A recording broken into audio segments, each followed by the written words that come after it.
today's video guys, ito yung Motorstar Easy Ride 150 na ayaw magkarga ng kanyang battery. So ngayon guys, sa part 1 na pag-alaman natin na mayroong problema ang kanyang stator. Ngayon dumating na ang order ni Bossing guys na bagong stator niya na assembly. Ito ay nasa mga 1K plus daw sabi ni Bossing. Okay. So ito ay pang Motorstar talaga.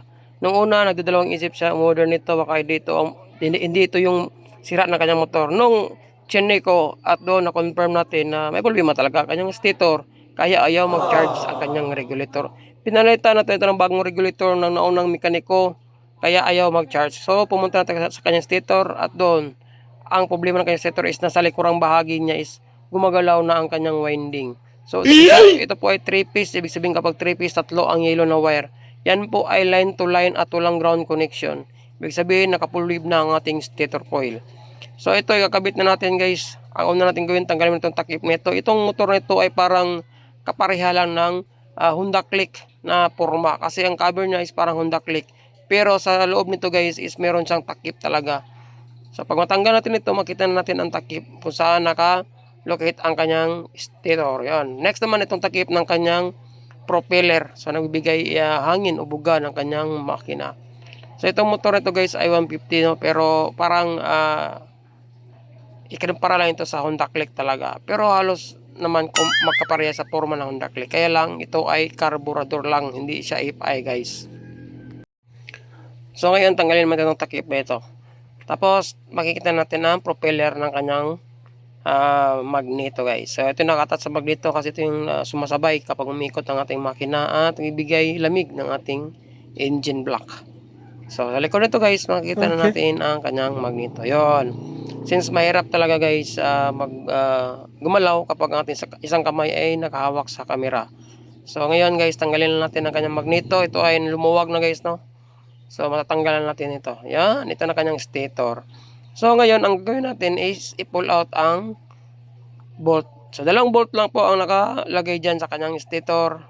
At dalawang bolt naman sa kanyang pulser at dalawang bolt ng clip ng kanyang harness ng kanyang stator. Bali, 6 po yung lahat yan. So ngayon si Bossing na ating patatanggal guys since dumating na si Bossing. So may rescue tayo.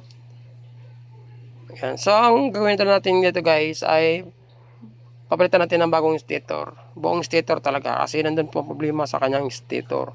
Malaki-laki na rin ang gastos ni Bossing sa kanyang motor guys no. Muntik na siyang na-discourage. No, tapos buti na lang is merong nagrekomenda sa atin na isang customer din na kakilala niya na i-try daw niya ako kung baka masolve ko ang problema ng kanyang motor.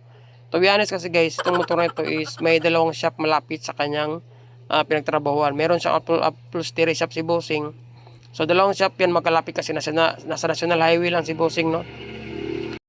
Ngayon, at-check niya ito sa dalawang shop, hindi agad natulan ng stator coil. So medyo napag-alaman lang ng naunang shop na baka regulator daw. Kaya sa dalawang isip si Bossing baka hindi din regulator. So nasayang oras niya sa pagdala sa kanyang motor. Ng isang shop naman guys is medyo hindi sineryoso ang pagtrabaho ng kanyang motor. Dala nga is malapit lang sila. So makapit bahay lang. Kaya medyo na-discourage si Bossing kasi hindi sineryoso ang pag-repair ng kanyang motor. At hindi din sinabi kung ano ang problema ng kanyang motor. So yun, mayroong isang mekaniko na dumaan dyan. Medyo kapitbahay lang, malapit na area.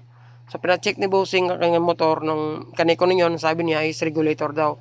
Kaya umorder na si Bossing ng regulator sa Shopee. So yun pa rin, ayaw pa rin mag-charge. Magkailang beses pa rin si Bossing mag-charge ng kanyang battery.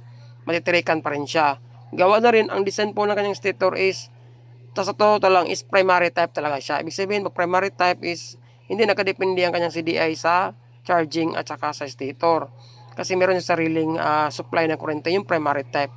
Pero nung mekaniko guys, kinonvert nito ng battery drive. Kaya paralisado na rin ang kanyang pag-andar ng kurente, ng kanyang spark plug kasi na-convert na siya ng battery drive. Nagluloko ang kanyang charging, automatic, mapiktuhan lang ang kanyang CDI. So ito na guys, sa harapang bahagi ng kanyang stator, dito mo makita, parang wala kang maramdaman na problema. Pero kapag binaliktad mo siya, ito, baliktad na ito guys, dito mo ma-feel na gumagalaw na ang kanyang magnetic wire, no? Hindi na siya nakakapit sa kanyang metal frame niya, no? So, dito sa harapan, medyo hindi nyo malata. Pero sa likuran, wala na talaga guys. Patay na talaga ang kanyang stator. So, siyempre, kailangan natin bumili ng bagong stator guys. Since na-sure na natin na ito ang problema kung bakit walang karga, walang winding, o walang continuity ang ating tester na lumalabas. Kahit ilaw man lang sa valve is wala talaga. So, ngayon, umorder na tayo. Dumating na ang ating order. Dito na natin malalaman kung tama ang ating hinala na stator talaga. Since bago naman kanyang regulator, yung naunang regulator niya is hindi natin nagamit. Kasi nga, ipinalitan natin ito ng bagong regulator ng naunang mga mekaniko. So, wala tayong pag-ibang pagdadaan guys kung bakit walang karga ang kanyang stator na. Kasi nakarekta na tayo dito. Chinekta natin yung 2 at 3 wire na yellow. Walang lumalabas na supply. Pati continuity tester gamit ating digital ay wala rin lumalabas na resistance o zero resistance. So, ayun, si bossing na ating pinakabit guys. Para sabi niya kasi gusto niya mag-DIY. Isa sa nabantayan ko dito guys, obserbaran yung kanyang pulser, no? So, ang kanyang pulser is China type, ordinary type lang kanyang pulser. Parang pwede siya ikabit sa XRM na 110, mga China motor. Pero yung naunang pulser niya guys, hindi yung sira, no? Kasi umanda pa mga motor ni bossing.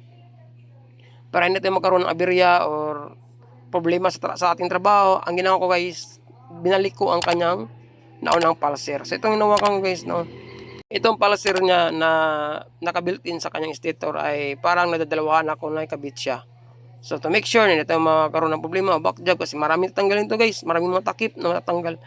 So, medyo malanganan tayo dyan. Kaya, ang ginawa ko, itong stock niya is nilipat ko sa stator na bago. So, kinabit ko siya guys, pinutol ko siya, at doon nilipat ko. So, ito guys, tanggalin natin ito, at ilipat natin yung naunang pulser niya. So, ito guys, yan, nilipat natin yan, para iwas abala. Kasi naka-experience ako nito, no? Bili na bagong stator, tapos pag andar, umiingay yung kanyang magneto kasi nakasabit yung parang contact point ng kanyang pulser. So, para hindi tayo magkaroon na birya, balik na natin yung original pulser since hindi naman yung sira. So, ito guys, ito yung pulser niya na kasama sa kanyang stock na bagong stator. So, binalik ko na yung unang pulser niya guys para sure tayo na walang problema. So, next naman is, balik na natin ang kanyang magneto. Siyempre guys, si bossing ang pinabalik natin kasi gusto niya matuto daw para hindi na siya magkaroon ng maghanap ng mekanikong sakaling magkaroon ng issue ang kanyang motor. Okay. Si bossing ang nagkabit sa magneto. Tinuro ko sa kanya na meron siyang guide o kunya sa kanyang crankshaft para hindi masira yung kanyang kunya guys. So tapos lagay yung nut saka higpitan. At hindi kalimutan i-shout out si bossing. Boss, salamat sa tiwala boss. At pagpunta ko dyan sa inyong shop na ako ang napili mong mekaniko na mag-ayos ng inyong motor. So nakabit na natin ang magneto. Saka natin ibalik lahat ng mga takip dyan once na sure na ang ating trabaho guys. So ito na, nakabit na natin ang kanyang magneto. So ito na ang pinaka-pinali guys, kundi i-test na natin kung mag-increase ba ang voltahe ng kanyang battery. So itong ginamit natin guys sa tester, ito na bilhin natin sa online, ito ay digital. So meron siyang 12.1, kaya start na bossing. Let's go. Kumota. Check natin. Yun, tumatak agad ng 13.3. Out ito ng 14 volts guys. Kung tatakbo niya sa isa ang motor ni bossing. Nangalogan na stator talaga ang problema ko. Bakit ayaw mag-charge talaga. Yun, umandar kanyang motor guys. Ang ikot ng kanyang gulong. At nai-steady na sa 13 point plus 13.6. At 14 volts since fully pag kanyang motor guys. Matic 14 volts ang pinaka maximum dyan na kurente. Hindi na dapat sobra pa sa 15 to 16. Baka mag-overcharge na. So yun, confirm ng problema ng kanyang motor. Walang iba kundi ang kanyang stator. So malaki na ang gas si bossing ito guys. Walang mekaniko na ang kanyang napagdaanan. Tayo lang ang naka-resolve sa kanyang motor. Amazing! So yun, dito guys, 3 piece bago na rin ang kanyang wire yan. Plug and play to guys, testator, plug and play kasi wala akong binago dyan. Yan dalawang wire niya, palaser at saka primary supply yan. Yung tatlong wire naman at saka isang wire na kulay green, ground yan. So yun lang guys, no, kapag yung motor star o kahit anong klaseng motor. Kapag nagdadalawahan kayo kung anong problema kung bakit nagkaroon ng drain ang kanyang battery, huwag nyo agad erekta sa regulator. Mas better, punta kayo sa stator, i-check nyo muna kung normal ang supply ng kanyang stator. Kung normal, malaking output, kapag naka-disconnect, ibig sabihin, maganda ang supply ng stator. Kapag mahina, makulimlim, sira ang stator. Yan lang guys. Sana may natutunan kayo sa araw na ito sa ginawa kong video. Maraming salamat at siyempre sa iyo sa next video. Ride safe. God bless. Ayos.